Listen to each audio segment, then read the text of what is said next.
Okay, so in this tutorial, we're going to talk about our ultrasonic sensors and how we can use them to detect objects. So first thing we're going to do, as always, is go to Make Code, which will be our first option there. Open it up. We'll get to this page. You'll probably have a bunch of saved items there if you've been doing coding before. Let's go to our new project and let's call it,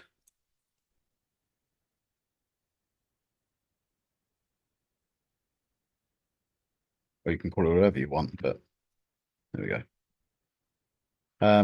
If it's logging in for the first time, we'll do this little tutorial. I don't need to worry about that. Okay, so first thing we're going to need to do here, because we're using an ultrasonic sensor, we're going to need a couple of extensions.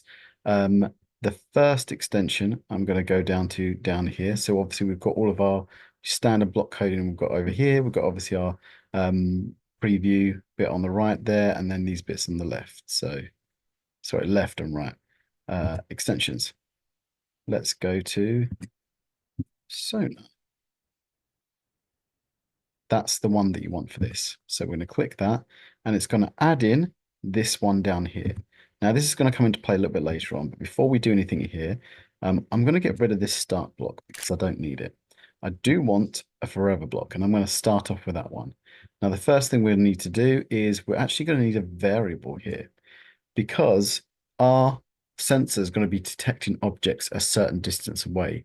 However, we need to define that distance. So we need to add a variable, which is obviously distance. And we're going to have a couple of little options in here. Now, I'm going to start off by setting the distance. So first of all, here we have our forever block with our set distance icon, and it's currently not set to anything. So this is where this one comes into play. As you remember, I said earlier, we're going to bring this one down in. Now, here we go. We have our ping or our trigger. Now, let's break this down basically. So let's go really simply. There's 4 pins on an ultrasonic sensor. We've got our ping, which is our trigger there, which sets out a pulse. That's sending out a pulse. And then our echo, which is going to be on a second pin, is what's receiving that pulse. Now, what's essentially happened here, think of like a bat. It's sending out a pulse, it hits an object, and it bounces back. And what the sensor's doing is it's measuring the time it takes to do that. Let's change our units to centimeters here. So obviously, as it's doing that, it's sending out a pulse, it's hitting an object and it's coming back. It measures the time it takes to do that pulse, and then it knows how many centimeters an object is away. Now, the minute a new object comes into play or an object becomes closer, that obviously bounces back a lot quicker, and then it detects the object is closer. That's essentially how this is working here. So what we've got here is we're going to tell our forever block that we are going to put our ping trigger on pin, let's do pin 0. And as you can see there, it's simulating it and it's continually sending little pulses out. Now our echo needs to be on a second pin. So we're going to go on pin 1 there. So we've got pin 0 and pin 1. Pin 0 and pin 1. So they're our sender and our receiver. We'll change our units to centimeters. That's fine. Now let's go into our basic block. Let's show number. Let's use our microbit screen to tell us the distance that it currently is. And let's throw in another variable and let's tell it to show the distance. So what that's going to be doing is it's going to be scrolling across, and for some reason the simulator just continually says it's 86 centimeters away. So that's the distance it's simulating. That's a bit close to each other. So I'm just going to throw in a, let's put a pause in there for about a second. There we go. It just gives it so that let's simulate go right. So then it tells the distance, it pauses for a minute, and then it tells us the next distance. So it's going to be pinging that out. Now, what we've got going on right here is everything that we need for our ultrasonic sensor. It's got its 2 different pins there, and it's continually sending out a pulse and measuring it, and then telling us on the screen here what's happening. Now, that's our input. We need to have some kind of an output. So let's say you can do a whole array of different things here. I want my ultrasonic sensor to be connected to a step motor. And we're going to have that step motor opening and closing when there's an object there. Let's say, for example, it's like a sliding door mechanism. When it detects a person is close to it, the door will open. Now, there can be an array of different reasons why you'd want it to do that. And there's other things we could put as an output. We could put some lights or other things, but let's just do this as an example. So I'm going to bring in another forever block here because, no, that's the wrong one. Get rid of that.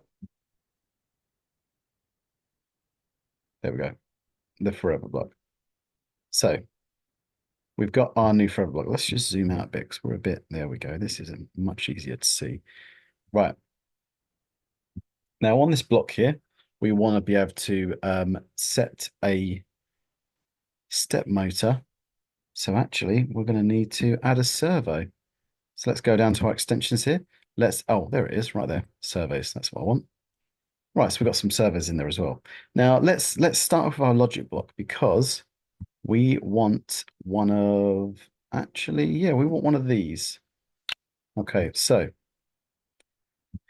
now we want another logic in here because obviously if there is an object close enough, we want the step motor to open, else we want it to stay closed. So we actually want to bring another one of these logic blocks in. Now there's some comparison blocks here.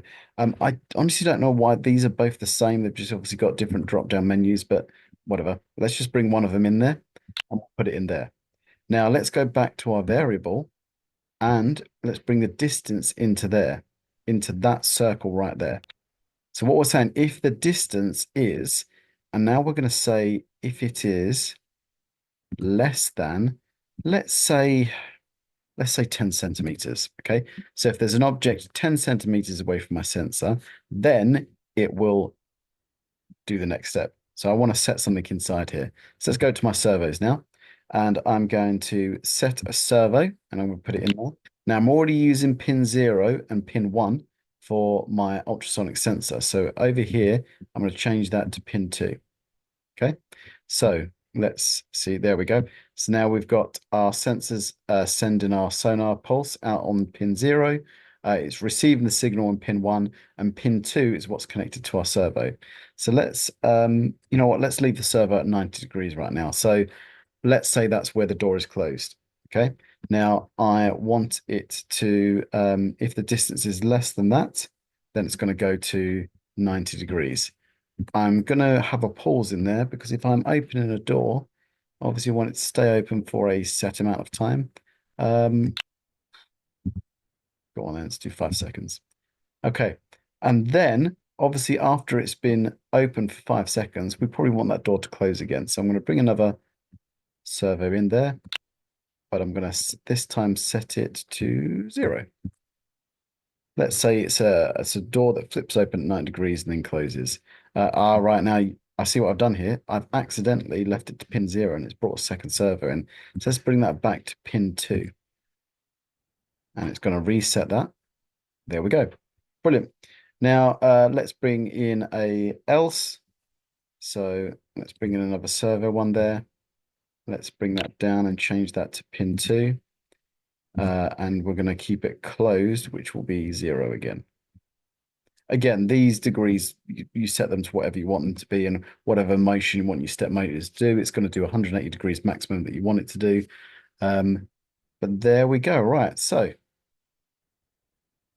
what we've now got here is our sensor that is sending out a signal and receiving it and is continually measuring the distance.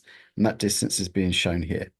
Every 1 second, it will keep showing the distance. Now, if the distance is less than 10 centimeters, so if it detects an object that's close enough, the servo is going to open. It will pause for about 5 seconds, and then it's going to close again. If it doesn't detect anything less than centimeters, it is just going to stay closed. And that's it. That's our ultrasound. That's our ultrasonic sensor, all done. Now let's give it a test. Okay, so let's now actually put this code together. So what we're going to do here is I've got a couple of different parts here. I'm just going to show you, obviously, we've got a microbit there. We're going to be using this to be able to connect to our pins because it's going to be really simple to do that. So I'm just going to plug that in like so. Now, as we can try and see here, I'll try and get it to focus. There we go. I've got all of my pins numbered along there. and I'm going to connect these simple little cables, which you're just obviously going to have some simple little connections, some not soldering bits, to be able to go into there. Now, as I mentioned before, we've got our ultrasonic sensor. Now, these 4 pins are really important, so let's break down those different parts there. So VCC is our 3 volt, okay? And GND, ground, is our ground, okay? So those first 2 are really simple, positive, negative, 3 volt, 0 volts, okay? Now this is the part that we was talking about in the video. We've got trig and we've got echo, okay? So this one here is sending out the signal and this one here is bouncing back. So this is the part that's really important, is whatever I put on my code here, I need to make sure that I've connected my pins up the same way round. So here I'm gonna go. So I'm gonna hold that there. So I'm going to start off with, it would be good if you can color code them, but if you don't have the right colors, it's fine. Let's start off with a red wire, VCC, and I'm going to connect it to where I can see 3 volt right here, right? And that's connected in. Now I'm going to get my ground, like so, and I'm going to connect that to 0 volts, which is right next to my 3 volt. Now this is the important part. Let's take a look at my code, okay? So my ping or my trigger is on pin 0, my echo is on pin 1. So I'm going to come back down here. I've got my pin 0 to my trigger, which is right there. And now pin 1, which is right here, is going to go to my echo. Probably should use some slightly longer wires for this, but that's fine. It's just a demonstration. There we go. Right. Now that's all connected up how I want it, and I'll be using that as a sensor later on. But for now, I need to make sure that's not popping out. There we go. 0, 1, 3 volt, 0 volt, which is my VCC and my ground. Now, finally, I've got a simple little step motor here that's going to be able to go to 90 degrees and back again. That's what I said I wanted it in my code. A couple of different points here. So my orange cable here, that's my pin. So I said on my code here, I wanted to go on pin 2. So I'm going to connect that into pin 2. I need to find it. There you are. Pin 2. Okay. Now, as for these ones, I've got a red and a brown, which like before is my 3 volt. So thankfully this is a double stacked one, so I can put that into 3 volts, and then this one into 0 volts for my ground. Okay, now they're all connected up as I want them to be. I'll be able to get that to move every time something is detected within 10 centimeters of this. Now I'm going to connect up my microbit like so, and I'm going to connect it to my laptop. There we go. Now, I know that the microbit's connected because I can see a little light behind there. There's no code on there right now, so all I'm going to do is I'm going to go back over to here, and I'm going to press this download button. Now, it should give me the option to be able to, yes, here we go, pair. So I'm going to say pair. Connect your microbit to your computer. Yep, next. That's it, yep, pair. And there it's detected it, so I can select my microbit and press connect. Now, if you've got a microbit 2, this will work really simply. It struggles with the microbit 1s a bit. So I can download it and it'll go straight onto my microbit. Right, let's have a look here. So it's detecting objects. I'm actually stood in front of the sensor there, so let's move away. Right, so there we go. It's detected my object. I think I had it for about 5 seconds there, and then it's going to turn back. And it's as simple as that.